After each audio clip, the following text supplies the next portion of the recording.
మిత్రమా, కోపంలో వచ్చిన మాటను పట్టుకుంటే మనసు విరిగిపోతుంది. అదే కోపం వెనుకున్న బాధను తెలుసుకుంటే బంధం నిలబడుతుంది నేస్తమా. అలా ఉండగలగడానికి మనకి కావలసిన ఆయుధాలు చిరునవ్వు, మౌనం. చిరునవ్వు, మౌనం రెండు గొప్ప ఆయుధాలు నేస్తమా.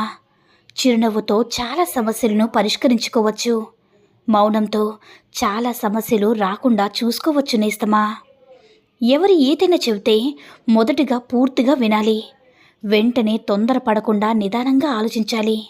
ఆ తర్వాత అందులో సత్యమెంతో అసత్యమెంతో గ్రహించాలి. అప్పుడు ఏ నిర్ణయమైనా తీసుకోవాలి. తొందరపాటు నిర్ణయాలు ఎడబాటుని మిగిల్స్తాయి నేస్తమా. దూరాన్ని పెంచుతాయే కానీ మనస్సుని ప్రశాంతంగా ఉండనివ్వవు, కాదంటారా? ఒక్క విషయాన్ని గుర్తించుకొనేస్తమా. ప్రేమలేని మనిషి ఉండడు, గాయం లేని గతము ఉండదు. ఇవి రెండూ లేనిదే జీవితమే ఉండదు నేస్తమా. జీవితంలో కొన్ని జ్ఞాపకాలను మర్చిపోతే కానీ బ్రతకలేము. కొన్ని గాయాలను గుర్తుంచుకుంటే కానీ ఎదగలేము. అలలకి అలసట ఉండదు నేస్తమా. ఆశలకి హద్దు ఉండదు. అదే జీవితం అంటే, కాదంటారా? మిత్రమా, జీవితంలో అడగడం కన్నా పిచ్చి పని ఇంకొకటి ఉండదు కదా. అది సలహా అయినా, సూచనైనా, సహాయమైనా, అభిప్రాయం ఏదైనా సరే చేతనైనట్టు చేసుకుంటూ చెయ్యు. కాలితే అనుభవం వస్తుంది, పనితీరు తెలుస్తుంది. ఒకరిని అడిగి చేయడం అలవాటైతే బ్రతుకంతా నీ చేయి కిందే ఉంటుంది నేస్తమా. కోట్లు కూడబెట్టి కడుపు నిండా తినలేని వారి కంటే కష్టాన్ని నమ్ముకొని కడుపు నిండా తినేవారే ఎంతో అదృష్టవంతులు నేస్తమా. ఇష్టం లేని చోట ఇంద్రభవనం కూడా ఇరుగ్గానే ఉంటుంది. మనసు పడిన చోట మట్టిల్లు కూడా తాజ్ మహల్ లాగానే ఉంటుంది. సంపదలిన్ని ఉన్నా తృప్తి లేని జీవితం వ్యర్థమని తెలుసుకోనేస్తమా. పూరి గుడిసె బ్రతుకైనా కంటి నిండా నిద్రపోయే మనిషి జీవితం ధన్యం. అర్థమైందనుకుంటా. మిత్రమా, ప్రతీదీ కూడా పరిగెత్తి చేయనవసరం లేదు. జీవితంలో పరుగున ఆపి నిదానం అలవాటు చేసుకో. పరిగెత్తే కుందేలు బ్రతికేది 10 సంవత్సరాలే. నిదానంగా సాగే తాబేలు ఆయుష్ మాత్రం 100 ఏళ్ళు నేస్తమా. అందం నడవడికలో ఉంటుంది కానీ ఆడంబరంలో కాదు కదా. సత్యం, ప్రేమ ఎక్కడుంటాయో అక్కడ శాంతి తప్పకుండా ఉంటుంది నేస్తమా. నీ జీవితం కోసం కష్టపడుతున్నావు కదా. నీ కష్టం ఎప్పటికీ కూడా వృధా కాదు. నీవు చిందించే ప్రతి చెమట చుక్క 100 రెట్లు ఆనందాన్ని, నువ్వు కార్చే ప్రతి కన్నీరు బొట్టు 1000 రెట్ల సంతోషాన్ని తీసుకువస్తాయి నేస్తమా. ఈ ఒక్క విషయాన్ని గుర్తుపెట్టుకో. మొక్క నాటిన వెంటనే ఫలాల్ని ఇవ్వదు కదా. అలాగే కష్టపడిన వెంటనే ఫలితం రాదు. దేనికైనా సరే సమయం రావాలి. దానికై నువ్వు ఎదురు చూడాలి నేస్తమా. ఒకరి సంసారం తెలియాలంటే వారి మాటను వినాలి. ఒకరి ఆప్యాయత తెలియాలంటే వారి వడ్డిస్తే తినాలి. ఒకరి మనసులో మన స్థానం తెలియాలంటే వాళ్ళకి కోపం తెప్పించాలి. ఒకరి స్నేహం తెలియాలంటే వారికి మన కష్టం ఇచ్చేయాలి. ఒకరి దేశభక్తి తెలియాలంటే జాతీయ గీతం వినిపించాలి. ఒకరు మనిషో కాదో తెలియాలంటే ఎవరికైనా సహాయం చేశారో లేదో తెలుసుకోవాలని ఇస్తామా, కాదంటారా? సమస్య చిన్నదైనా పెద్దదైనా సామరస్యంగా పరిష్కరించుకోవాలి. అటువంటి చోట చిర్రుబురులాడితే వాతావరణం అంతా కూడా మారిపోతుంది ఇస్తామా. అప్పుడు ప్రతి చిన్న మాట వివాదమవుతుంది. అనుబంధం బాగుండాలంటే భావ వ్యక్తీకరణ, స్వేచ్ఛ అవతల వారికి ఇవ్వాలి. అప్పుడు సమస్య చిన్నదైపోతుంది నేస్తమా. భార్య మాత్రమే కాదు, భార్యకి జీవితాంతం భరోసాగా ఉండే భర్త కూడా గొప్పవాడే. 25 ఏళ్ళు తల్లి ఒడిలో ఎదిగిన 75 ఏళ్ళు భార్య మదిలో ఒదుగుతాడు. బంధంలో స్వార్థం ఉండకూడదు నేస్తమా. సర్దుకుపోయే గుణముండాలి. భార్య తట్టుకున్న పురిటి నొప్పులు గొప్పవైతే తన భార్య పిల్లల భవిష్యత్తు కోసం భర్త పడుతున్న తిప్పలు కూడా గొప్పవే. అందుకే భార్య భర్త ఇద్దరూ సమానమే. ఎవ్వరూ కూడా తక్కువ కాదు, ఎక్కువ కూడా కాదు. తల్లి పోతే బంధం పోతుంది, తండ్రి పోతే బంధుత్వమే పోతుంది, సోదరుడు పోతే బలగం పోతుంది, కొడుకు పోతే కొరివిపోతుంది. కానీ భార్య పోతే సర్వం పోతుంది అంటారు.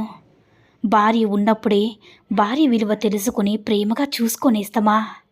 అన్ని బంధాలు మధ్యలో ఆగిపోతాయి, కానీ జీవితాంతం నీతో పాటు వచ్చేది నీ భార్య మాత్రమే, కాదంటారా?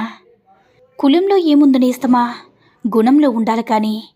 మతంలో ఏముంది, మానవత్వం ఉండాలి గాని. రూపంలో ఏముంది నేస్తమా, అందమైన మనసు ఉండాలి గాని. బంధంలో ఏముంది, మన అన్న ఆలోచన ఉండాలి గాని. అర్థమైందా నేస్తమా? ఎక్కువగా ఎవ్వరిని నమ్మద్దు, మోసపోతావు. ఎవ్వరి కోసమో ఆలోచించుకో, వాళ్ళకి అలసైపోతావు. ఎక్కువగా విలువనివ్వకు, గౌరవాన్ని కోల్పోతావు నేస్తమా. ఎవ్వరిని ప్రశ్నించుకో, శత్రువు అయిపోతావు. ముందుగా నా వాళ్ళని ఆలోచించడం తగ్గించనేస్తమా.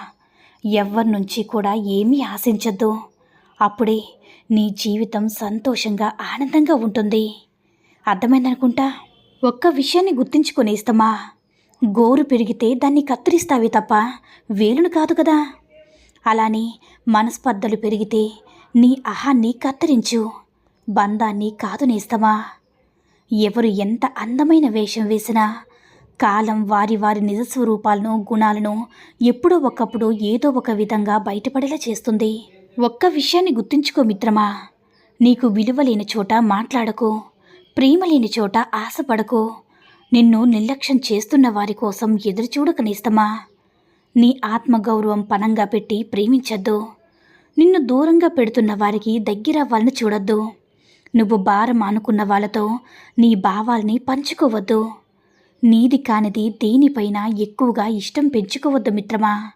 నీ నిజాయితీని గుర్తించిన చోట నిమిషం కూడా ఉండద్దు. మిత్రమా, నటించడం తెలియదంటే ఎలా చెప్పు. మోసపోకుండా ఉండాలంటే గడుసుతనం నటించాలి. చులుకన అవ్వకూడదంటే కొంత వివేకం నటించాలి. ఆకతాయిల ఆటలు కట్టించాలంటే ధైర్యం లేకున్నా ఉన్నట్లుగా నటించాలి. ఓడిపోకూడదంటే ఆత్మవిశ్వాసం నటించాలి.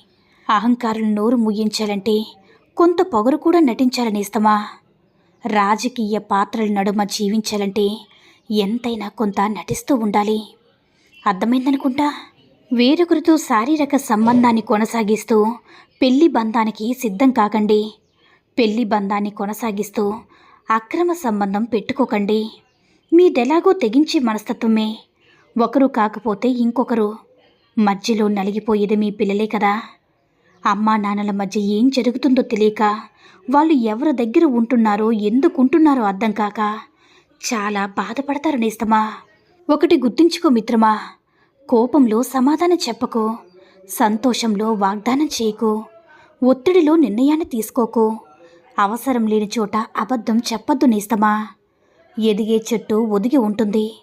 సత్య మార్గంలో నడిచేవాడే సంపన్నుడు. రేపటి పని ఈరోజు చేయాలి. ఆడది ఏడుపు ఇల్లు వల్లకాడవుతుందో నేస్తమా. పగును వదులుకో, పరిచయాన్ని పెంచుకో, స్వయం కృషితో జీవించు, సంతృప్తిగా అనుభవించు నేస్తమా. కాదంటారా? ఒక ఆడది మాటకు ముందు నవ్వింది అంటే ఆ ఇంటి మగాడి పరువు నవ్వుల పాలు చేస్తుందని అర్థం. కాబట్టి కాస్త జాగ్రత్తగా ఉండు నేస్తమా. ఈ సూక్తుల్లో ఏ సూక్తి నచ్చిందో కామెంట్ చేయండి. ఈ వీడియో నచ్చినట్లయితే మరిన్ని వీడియోస్ కోసం మన ఛానల్ని సబ్స్క్రైబ్ చేసుకొని మాకు కొంచెం సపోర్ట్ చేయండి. ధన్యవాదములు.